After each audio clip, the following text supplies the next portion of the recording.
मेरे प्यारे आका सल्लल्लाहु ताला अलैहि वालैहि वसल्लम के प्यारे प्यारे दीवानों, अस्सलामु अलैकुम वरहमतुल्लाहि ताला व बरकातुहू।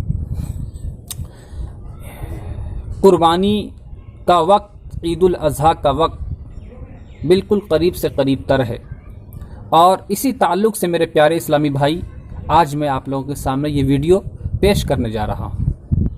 मोहब्बत के साथ मुलाहिज़ा फरमाइएगा।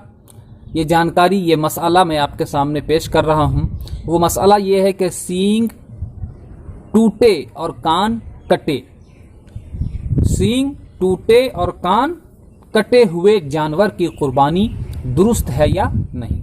जैसे कुर्बानी का महीना, कुर्बानी का दिन आ रहा है और हम सब मुसलमान जो साहिब निसाब हैं वो कुर्बानी करेंगे, तो बहुत सारे हमारे इस्लामी भाई ऐसे हैं जो इन बातों को नहीं जानते हैं और वो जानने की कोशिश करते हैं, जानना चाहते हैं। तो उन्हीं के लिए मसला पेश कर रहा हूँ, एक तोहफ़ा बन करके आप लोगों के लिए सामने पेश हो रहा है।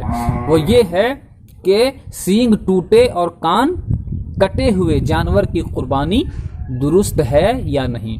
तो आइए मैं इसका जवाब मैं आपके सामने पेश कर रहा हूँ। सैयदी सरकार आला हज़रत मुजद्दिदे दीनो मिल्लत शाह इमाम अहमद रज़ा ख़ान फ़ाज़िले बरेलवी अलैहि रहमत व रिज़वान इसी तरह के एक सवाल का जवाब देते हुए तहरीर फरमाते हैं कि आँख, कान, हाथ, पाँव, सब आज़ा सलामत होना ज़रूरी है। सींग टूटा होना मुज़ायक़ा नहीं रखता, मगर जहाँ से निकलता है वहाँ तक टूटा हो तो नाजायज़ है। सींग टूटना उस वक्त कुर्बानी से माने होता है जबकि सर के अंदर जड़ तक टूटे, सर के अंदर जड़ तक टूटे। अगर ऊपर का हिस्सा टूट जाए तो माने नहीं। अगर सिर्फ ऊपर का हिस्सा टूट गया है तो इसमें कोई कबाहत की बात नहीं है, कुर्बानी हो जाएगी। ये वह जानवर है।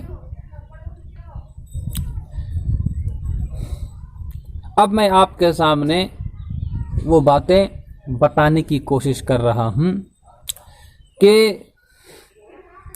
जेमा की कुर्बानी जायज़ है।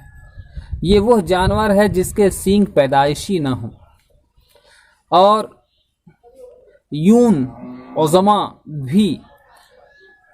ये वो है जिसके सींग का कुछ हिस्सा टूटा हो और जड़ तक टूट चुका हो तो नाजायज़ है। और मशाश हड्डी के सिरे को कहते हैं। मशाश जो है हड्डी के सिरे को, यानी ऊपर वाली जो हड्डी होती है उस हड्डी को कहते हैं। जैसे घुटने और केहनियाँ। और फिर अगर ऐसा ही टूटा था कि माने होता मगर अब जख्म भर गया, ऐब जाता रहा तो हरज नहीं। जैसे जो इस जगह पे टूटा था वो जख्म भर चुका है और वो बिल्कुल पहले की तरह से हो गया है, तो ऐसी हालत में कोई दिक्कत और कोई परेशानी की बात नहीं है। कुर्बानी बिला कराहत, बगैर किसी दिक्कत के हो जाएगी। फतावा रज़विया जिल्द नंबर 20 सफ़ा नंबर 460, मसला नंबर 238, मतबूआ रज़ा फाउंडेशन लाहौर। और फिर दूसरे मकाम पर इरशाद फरमाते हैं कि सींग ऊपर के हिस्से को कहते हैं जो जाहिर होता है, वो अगर कुल टूट गया यानी पूरा टूट गया हरज नहीं। हाँ, अगर अंदर से उसकी जड़ निकल आई कि सर में जगह खाली हो गई तो नाजायज़ है। फतावा रज़विया जिल्द नंबर 20 सफ़ा नंबर 488 पर ये मसला मौजूद है। और सुनिए कि हुजूर सदरुल शरिया अलैहि रहमा क्या फरमाते हैं। वो फरमाते हैं कि अगर तिहाई या उससे कम कटा हुआ है तो उसकी कुर्बानी जायज़ है, और अगर तिहाई से ज़्यादा कटा हुआ है तो कुर्बानी नाजायज़ है। बहार शरीयत जिल्द नंबर 3 सफ़ा नंबर हिस्सा नंबर 15 सफ़ा नंबर 341 पर यह मसला मौजूद है। लिहाजा सूरत मसऊला में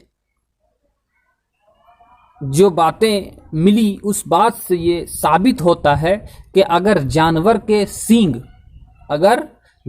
के सींग टूटे हों या सींग के खोल निकल गए हों तो कुर्बानी जायज़ है, और अगर जड़ तक टूटे हों और जख्म भर गया हो तो कुर्बानी जायज़ है, और अगर कान तिहाई या तिहाई से कम कटा हो तो कुर्बानी जायज़ है, वरना नहीं।